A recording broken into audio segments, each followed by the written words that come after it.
Fisiología del sistema vestibular. Primero, el aparato vestibular del oído interno contiene 5 órganos receptores. Segundo, los reflejos vestibulo-oculares estabilizan los ojos y el cuerpo cuando se mueve la cabeza. Tercero, las conexiones centrales del aparato vestibular integran señales vestibulares, visuales y motoras. Cuarto, síndromes clínicos aclaran la función vestibular normal. El aparato vestibular del oído interno. El oído interno, lleno de líquido, es una estructura compleja que consta de 2 partes principales: el órgano de la audición, que es la cóclea, y el órgano del equilibrio, el sistema vestibular. El sistema vestibular está formado por 2 sacos llenos de líquido, el sáculo y el utrículo, y 3 tubos llenos de líquido denominados canales semicirculares.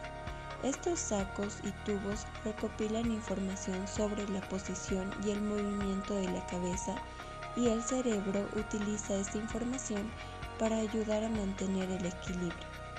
A continuación hablaremos del oído interno, que se divide en laberintos óseos y membranosos. El laberinto óseo está delimitado por la porción petrosa del hueso temporal.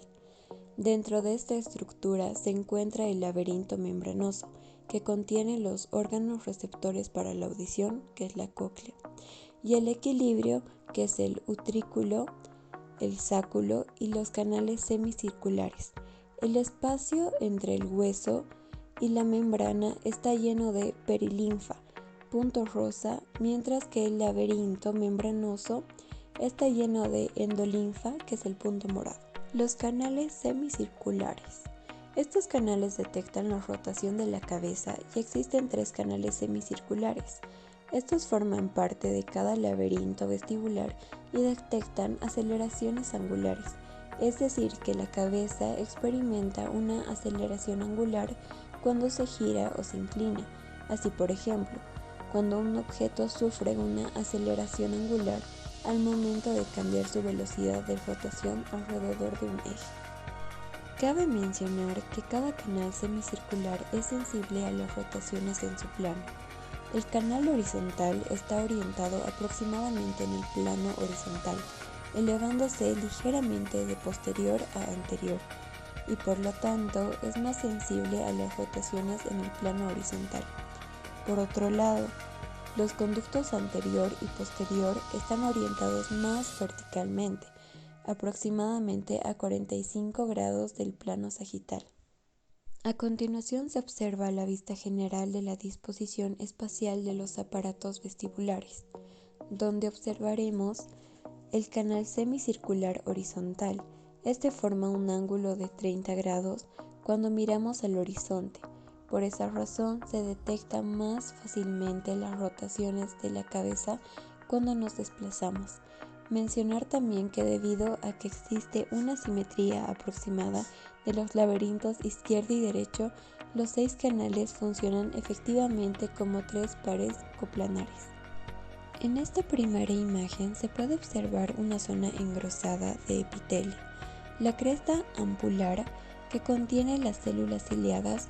Los haces de cabello de las células ciliadas se extienden hacia un diafragma gelatinoso, la cúpula, la cual se extiende desde la cresta hasta el techo de la ampolla.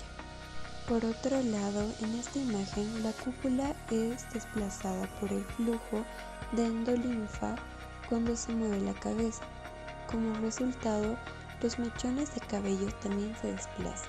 Los órganos otolitos detectan aceleraciones lineales. Estos son 2 órganos, el utrículo y el sáculo, llamados en conjunto máculas. Estos 2 órganos detectarán el movimiento lineal del cuerpo, de tal manera que el utrículo detectará los movimientos horizontales, es decir, hacia adelante, atrás y costados, como por ejemplo al estar en un auto en movimiento y frenan, nuestro cuerpo se irá hacia adelante y si acelera hacia atrás, mientras que el sáculo detecta movimientos verticales, es decir, de arriba a abajo, por ejemplo, al estar en un elevador o hacer movimientos de la cabeza de arriba y abajo. Si hacemos un zoom a uno de estos órganos, están conformados por una membrana otolítica. Es la parte azul, la cual cubrirá toda la mácula. En la superficie de esta membrana se encuentran unas partículas finas y densas de carbono, de calcio llamadas otoconia. Debido a esto se le dan los nombres a los órganos otolitos: oto de oído y lito de piedra. Estas otoconias suelen medir entre 0,5 a 10 micrómetros. Millones de estas están adheridas a las membranas otolíticas del utrículo y saco. Las células ciliadas están compuestas por dos tipos de cilios, que son los esterocilios y los sinocilios, dependiendo de dónde se dé el estímulo. Si el estímulo se da hacia los sinocilios, dará un estímulo excitatorio, pero si el estímulo va hacia los esterocilios, dará un impulso inhibitorio. Es importante ya que el utrículo mandará la información de hacia dónde se da este movimiento de la cabeza. La mayoría de los movimientos provocan patrones complejos de estimulación vestibular. Los movimientos generalmente provocan un patrón complejo de excitación e inhibición en varios órganos receptores en ambos laberintos. Por ejemplo, el acto de abandonar el asiento del conductor de un automóvil. A medida que comienza a girar hacia la puerta, ambos canales semicirculares horizontales se estimulan fuertemente. El movimiento lateral simultáneo por la puerta del automóvil estimula las células ciliadas en ambos utrículos, en un patrón que cambia continuamente a medida que cambia la orientación de la cabeza giratoria con respecto a la dirección del movimiento corporal. Al ponerse de pie, la aceleración vertical excita a un complemento de células ciliadas adecuadamente orientadas en cada uno de los sáculos, mientras inhibe un grupo de orientado de manera opuesta. Finalmente, la conclusión de la maniobra implica aceleraciones lineales y angulares opuestas a las que tenías cuando empezó a salir del automóvil. Los reflejos vestíbulo-oculares estabilizan los ojos y el cuerpo cuando se mueve la cabeza. El nervio vestibular transmite información sobre la aceleración de la cabeza a los núcleos vestibulares del bulbo raquídeo, que luego la distribuyen a los centros superiores. Esta red centra las conexiones vestibulares. Es responsable de los reflejos vestíbulo-oculares que utiliza el cuerpo para compensar el movimiento de la cabeza. Cuando la cabeza se mueve, los ojos se mantienen quietos por los reflejos vestíbulo-oculares. Si sacudes la cabeza mientras lees, aún puedes discernir las palabras debido a los reflejos vestíbulo-oculares. Sin embargo, si mueve el libro a una velocidad similar, ya no podrá leer las palabras, ya que el aparato vestibular indica que tan rápido gira la cabeza y el sistema oculomotor usa esta información para estabilizar los ojos y fijar imágenes visuales en la retina. El reflejo vestíbulo-ocular de rotación compensa la rotación de la cabeza. Cuando los canales semicirculares detectan la rotación de la cabeza en una dirección, los ojos generalmente comienzan a rotar en la dirección opuesta en las órbitas. Idealmente, la velocidad del ojo coincide con la velocidad de la cabeza, lo que minimiza el movimiento de la retina. Esta rotación compensatoria del ojo se llama fase lenta vestibular, aunque no necesariamente es lenta, ya que los ojos pueden alcanzar las velocidades de 200 grados por segundo si la rotación de la cabeza es rápida.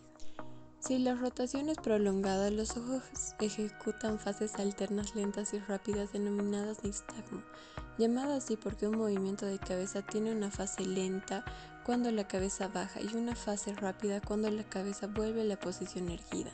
Aunque la fase lenta es la respuesta primaria del reflejo vestíbulo-ocular de rotación, la dirección del nistagmo se define en la práctica clínica por la dirección de su fase rápida. Por lo tanto, la rotación hacia la derecha excita al canal horizontal izquierdo y el derecho inhibe al canal horizontal. Esto conduce a las fases lentas hacia la izquierda y un nistagmo de latido a la derecha. Si la rotación de la cabeza se detiene abruptamente, la endolinfa continúa moviéndose en la misma dirección en que la cabeza había girado anteriormente. Aquí podemos ver un ejemplo de nistagmo.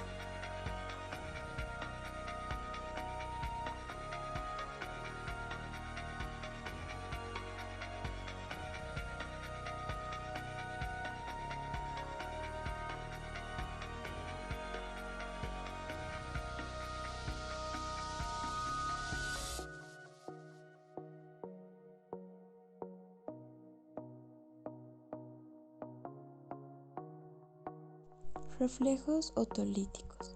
Los reflejos otolíticos compensan el movimiento lineal y las desviaciones de la cabeza a comparación de los canales semicirculares que solo detectan la rotación de la cabeza. Para compensar el movimiento lineal de la cabeza, el sistema vestibular debe tener en cuenta la distancia del objeto que está viendo. Cuando más distante esté, menor movimiento de los ojos. Debido a que la gravedad ejerce una fuerza de aceleración lineal constante sobre la cabeza, los órganos otolitos también detectan la orientación de la cabeza en relación con la gravedad. Reflejos vestíbulo-oculares se complementan con respuestas optocinéticas. Primero, los reflejos vestíbulo-oculares representan el movimiento de manera imperfecta y son mejores para detectar el inicio o el cambio abrupto de movimiento.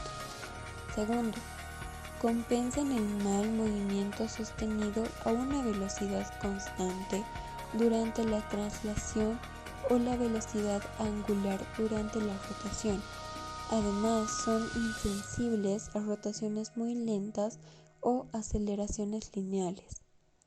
Tercero, por lo tanto, las respuestas vestibulares durante el movimiento prolongado a la luz se complementan con dos reflejos de seguimiento visual que mantienen el nistagmo cuando ya no hay ninguna entrada vestibular. Cuarto, ¿a qué nos referimos con nistagmo optocinético? Se refiere a la respuesta de movimiento visual de campo completo. 5. Y aunque los dos reflejos son distintos, sus vías se superponen. Las conexiones centrales del aparato vestibular integran señales vestibulares visual y motoras. El nervio vestibular lleva la información sobre la velocidad de la cabeza a los núcleos vestibulares. Cuando la cabeza está en reposo, hay una descarga tónica espontánea en los nervios vestibulares bilaterales que es igual que en ambos lados, que no haya desequilibrio en las tasas de disparo. Le indica al cerebro que la cabeza no se está moviendo. Cuando la cabeza gira, el canal horizontal hacia el que gira la cabeza se excita mientras que el canal opuesto se inhibe, lo que resulta en aumentos fásicos y disminuye la señal vestibular. La señal física se correlaciona con la velocidad de la cabeza. Los núcleos vestibulares superior y medial reciben fibras predominante de los canales semicirculares, envían fibras a los centros oculomotores y a la médula espinal. Las neuronas del núcleo vestibular medial son predominante excitatorias, mientras que las del núcleo vestibular superior son principalmente inhibidoras. Estos núcleos se ocupan principalmente de los reflejos que controlan la mirada. Una red de tronco cerebral conecta el sistema vestibular con el sistema oculomotor. Durante los movimientos rápidos de la cabeza, el reflejo vestíbulo-ocular debe actuar rápidamente para mantener la mirada estable. Una vía disináptica del tronco encefálico, o sea, el arco de 3 neuronas, neurona sensitiva, interneurona y neurona motora, conecta cada conducto semicircular con el músculo ocular apropiado. Una vía directa para el reflejo vestíbulo-ocular horizontal del tracto ascendente del Deiretz.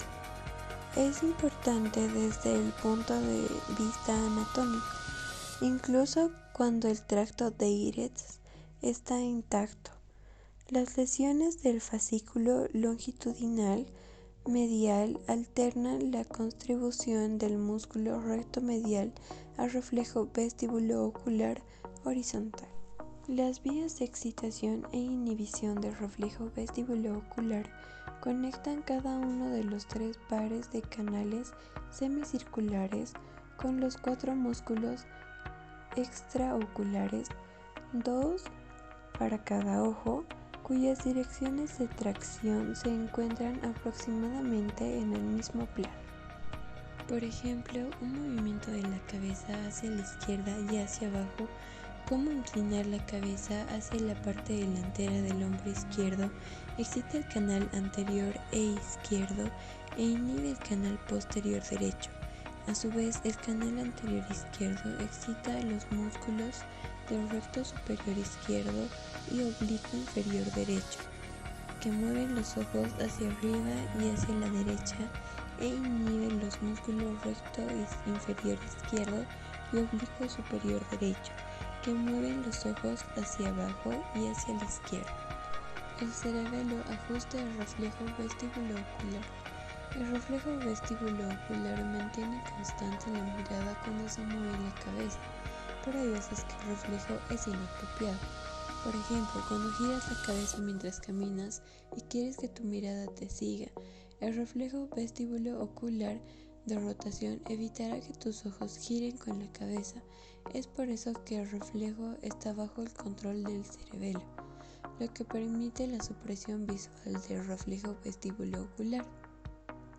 Además, el reflejo vestíbulo-ocular debe calibrarse continuamente para mantener su precisión frente a los cambios en el sistema motor y diferentes requisitos visuales. Esto se logra mediante la retroalimentación sensorial, que modifica la salida del motor. Si el reflejo no funciona correctamente, la imagen se mueve a través de la retina. El comando del motor de los músculos oculares debe ajustarse hasta que la mirada sea estable. El movimiento de la imagen de la retina sea cero y no haya errores. Cualquiera que use anteojos depende en que esté su plasticidad del reflejo vestibular ocular, ya que los lentes para la miopía reducen la imagen visual. Se necesita una rotación ocular más pequeña para compensar una rotación de la cabeza, y se debe reducir la ganancia del reflejo vestíbulo ocular. Este proceso requiere cambios en la transmisión sináptica, tanto en el cerebelo con el tronco encefálico.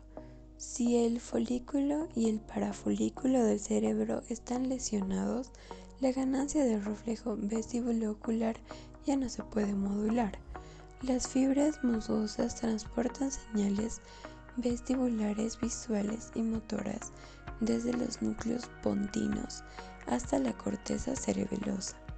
Las células granulares, con sus axones de fibras paralelas, transmiten estas señales a las células de Purkinje. David Marr sugirió que la eficacia sináptica de la entrada de las fibras paralelas a una célula de Purkinje podría modificarse mediante la acción concurrente de la entrada de fibras trepadoras. Masoito demostró que la entrada de la fibra trepadora al cerebelo efectivamente transportaba una señal de error visual adecuada, y postuló que esta era la línea de enseñanza que permitía al cerebro corregir el error en el reflejo vestíbulo-ocular. Esta adaptación requiere a la depresión a lo largo plazo de la sinapsis de las células de Purkinje. Los síndromes clínicos aclaran la función vestibular normal Hipofunción vestibular unilateral causa nistagmo patológico. Primero vamos a ver qué es el nistagmo. Son movimientos involuntarios del ojo que puede hacer que el ojo se mueva rápidamente de un lado a otro, hacia arriba y abajo o en círculos, y puede nublar la visión levemente. 2. Como hemos visto, la rotación excita las células ciliadas en el canal semicircular, cuyos haces del cabello están orientados en la dirección del movimiento e inhibe aquellas cuyos haces de cabello están orientados en dirección opuesta al movimiento. Este desequilibrio en las señales vestibulares es responsable de los movimientos oculares compensatorios y la sensación de rotación que acompaña al movimiento de la cabeza. También puede originarse por enfermedad de un laberinto o nervio vestibular, lo que resulta en un patrón de nervio vestibular aferente.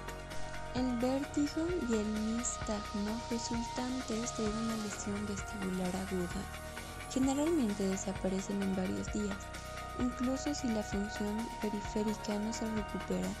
En primer lugar, el nistagmo puede suprimir mediante la fijación visual, del mismo modo que el nistagmo postrotatorio se suprime con la luz. En segundo lugar, los mecanismos compensatorios centrales restaurarán el equilibrio de las señales vestibulares en el tronco del encéfalo, incluso cuando la entrada periférica se pierde de forma permanente. La hipofunción vestibular bilateral infiere con la visión normal. La función vestibular a veces se pierde simultáneamente en ambos lados, por ejemplo, por la ototoxicidad. Los síntomas de la hipofunción vestibular bilateral son diferentes de los de la pérdida unilateral. Primero, no hay vértigo porque no hay desequilibrio en las señales vestibulares. Segundo, la entrada se reduce por igual desde ambos lados. Tercero, no hay nistagmo espontáneo. Estos pacientes pueden no tener síntomas cuando están en reposo y la cabeza está quieta. El examinador rota la cabeza del paciente rápidamente en la dirección óptima para cada canal, mientras que el sujeto se fija. Este estímulo se denomina impulso de la cabeza. Si el canal y los sistemas oculomotores son normales, la velocidad del ojo coincide con la velocidad de la cabeza y los ojos mantienen la mirada, no se mueven en relación con el entorno externo. Si hay un déficit del canal, los ojos se retrasan detrás de la cabeza y hacen movimientos sacádicos de recuperación después de que se finalice el movimiento de la cabeza. Los registros son los resultados de la prueba de impulso en un paciente con una lesión del canal posterior izquierdo.